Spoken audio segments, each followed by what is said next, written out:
تعال ما أقولك، اتظلمت، اتغدر بيك، اتخنت، ندمان، أقرب ما إليك خذلك أكتر من شخص كان قريب ليك، كلهم خذلوك وتخلوا عنك وباعوك. حبيب وصديق مقرب ويمكن زوج أو حتى حد من أهلك، حاسس بوجع الخيانة، حاسس إنك ضحية ومظلوم. كل ما بتعرف حد بتحبه بيطلع في شنك وفالصو أو بيستغلك أو مش تمام، كل اختياراتك مدمرة حياتك على رأي الأغنية. طب ما تيجي نشوف إيه؟ نشوف إيه السبب؟ ليه الناس دي عملت فيك كده؟ يا ترى هم كلهم وحشين؟ ممكن، ليه لأ؟ ما هو الناس دلوقتي أغلبها بقت كده، ما فيهاش خير، وكله بيستغل كله سواء ماديا أو عاطفيا أو نفسيا أو حتى اجتماعيا. مفيش حد مخلص ولا وفي ولا بيكمل على طول الخط زي ما هو. لازم يجي يوم ويبان على حقيقته ووش الحقيقة يبان. الله، يعني مفيش حد حلو خالص خالص؟ لا مفيش، بعد اللي شفته مفيش. يعني ما بقتش تحب حد وعلى طول شاكك في النوايا اللي حواليك وعلى طول خايف وقاعد مستني الضربة هتجيلك منين. ايوه بالظبط زي ما بتقولي كده، قاعد مستني اشوف الضربة هتيجي منين. طب واحدة واحدة بس ونشوف الحكاية ونحلها. هنحلها ازاي يا استاذة؟ هي دي كمان ليها حل؟ او في حد هيصلح الناس ولا انت هتصلحي الكون في كلمتين؟ لا لا لا، انا لا هصلح الكون في كلمتين ولا هغير الناس. بس اسمع مني كده الاول وتعالى وقولي، انت ليه حذفت دورك في ظلمك؟ يعني ايه؟ يعني انت السبب في ان كل دول ظلموك. انا؟ انت بتقولي انا؟ انت بتقولي يا ست انت؟ ايوه والله زي ما بقولك كده. طب اسمع، هو حد فيهم كان يقدر يظلمك من غير ما انت تديله فرصة وتفتح له الباب؟ لا بس كده يعني انا غلطان اني بتعامل مع الناس بحب وبصفاء نية؟ لا طبعا مش غلطان، ولكن الغلط انك اديت ناس كتير اكتر من حجمها. كنت بتحس بالحاجة وتطنش. يعني ايه؟ يعني دايما كان بيبقى في شواهد ومواقف واشارات قدامك وانت بتتجاهلها عن عمد، او بتعمل نفسك مش واخد بالك، او بتقول يمكن مرة واتنين وتلاتة. ده اول سبب. تاني سبب بقى انك انت نفسك حساباتك غلط. حساباتي غلط ازاي؟ هقولك. لازم تقف مع نفسك وتشوف انت غلطت ازاي في تفكيرك وفي حساباتك. كان ازاي من ناحيتهم؟ يعني ايه؟ يعني انت كنت مستني ايه دايما مقابل اللي انت بتعمله؟ مستني ايه قصاده ومقابل اللي انت بتقدمه؟ مستني التقدير والحب والجدعنة؟ ممكن يتقالك كلمتين حلوين وبس عادي وشكرا وتشكر، ووقت الجد ما يقدرش يقدم لك اللي انت شخصيا كنت بتديهوله او قدمتهوله، عشان هو عنده نقص فيه. ساعتها هيبان قصادك ان هو ندل وفضل مصلحته وباعك. مش لازم تفرض على اللي قصادك انه يعاملك بنفس الطريقة. يعني ايه؟ يعني ممكن هو ما يقدرش يقدم لك نفس اللي انت قدمته له او بزيادة، هو مقدرته كده على قده كده. مش كل واحد يقدر يقدم للتاني حاجة هو بيقدمها له. طب والخيانة؟ الخيانة بقى يا سيدي انك انت افرطت في الثقة في اشخاص في غير محلها، وعميت نفسك عن انهم بشر. ازاي؟ اقول لك ازاي. يعني هم مش ملايكة، ولا هم مثاليين كاملين من مجاميع، ولا في حد ملاك ولا في حد بالمواصفات دي. يعني لازم تفهم ده أولا، ولا في حد بيفضل ماشي على الصراط المستقيم في كل أمور حياته.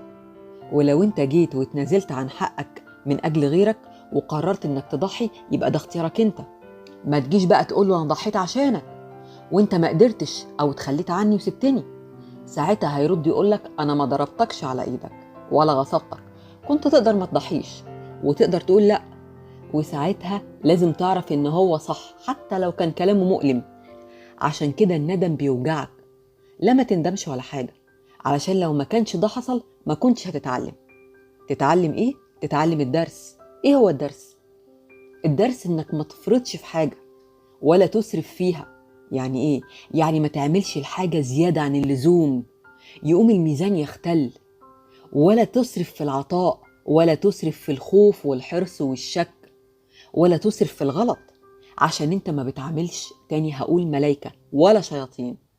ربنا خلق الكون متوازن، ولما ميزانك انت بيختل بيخلي الكون ده يعلمك بالدروس. ازاي؟ خبطة ورا التانية عشان تتعدل وتبقى وسط، وبعدين يشوفك ويكرر قدامك نماذج جديدة وأشخاص جديدة بدروس جديدة من أول وجديد، ويشوف رد فعلك إيه، اتعلمت ولا لسه؟ ما تقررش إنك تضحي وترجع تقول محدش حاسس بيا وظلموني. ما تقررش إنك تدي كل حاجة عندك وجواك بزيادة قوي، وبعدين تلاقيك زيك زي اللي مداش أي حاجة خالص. ساعتها لازم تفهم إنك أنت اللي وقعت ضحية عدم اتزانك في معاملاتك، أفرطت في كل شيء وفرطت في كل شيء، وبعدين تقعد تندب إنك ضحية ومظلوم. لا لا لا لا لا. طب دلوقتي لازم ولا تندم ولا تزعل، وتحمد ربنا إنه عرفك كتير وعلمك كتير.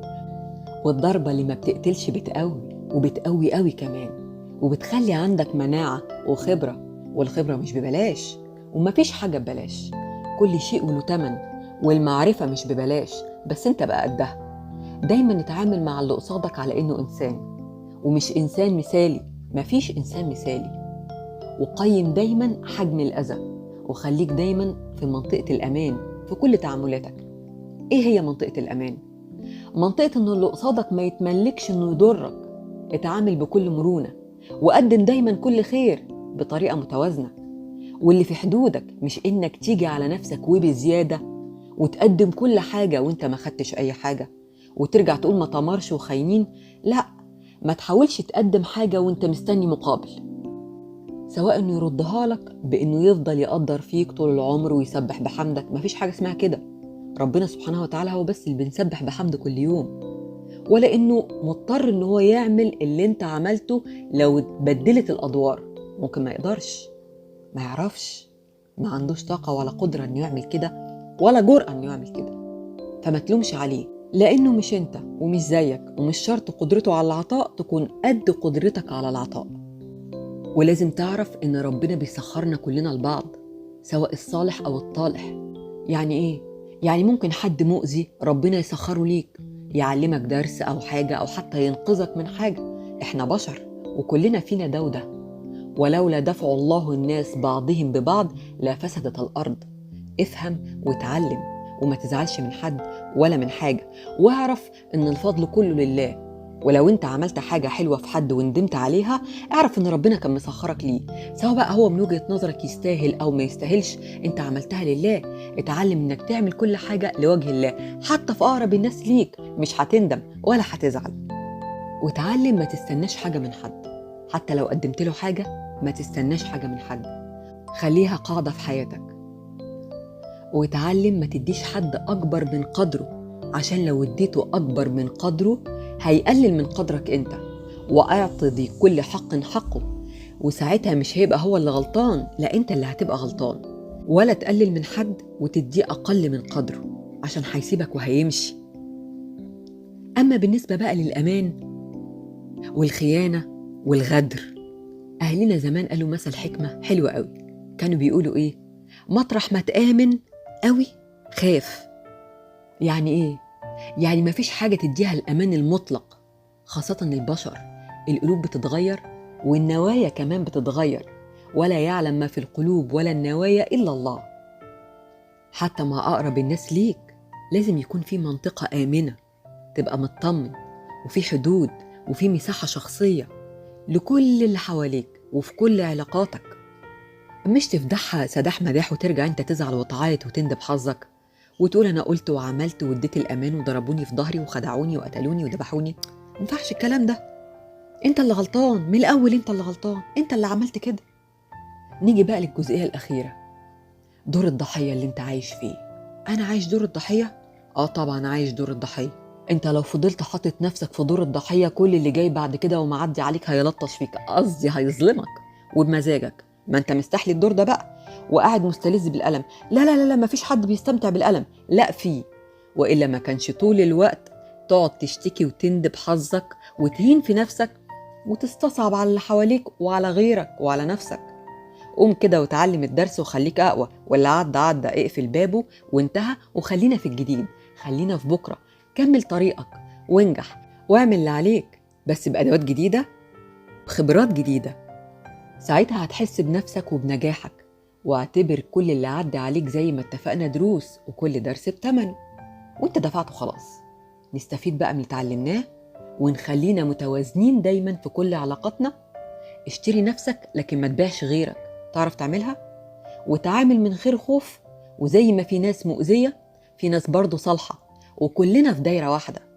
زمان كانوا بيقولوا ايه؟ من قدم شيء بيداه التقاه. وده حقيقي. مفيش حد بيقدم حاجة حلوة أو وحشة إلا وهتلف وهترجع له.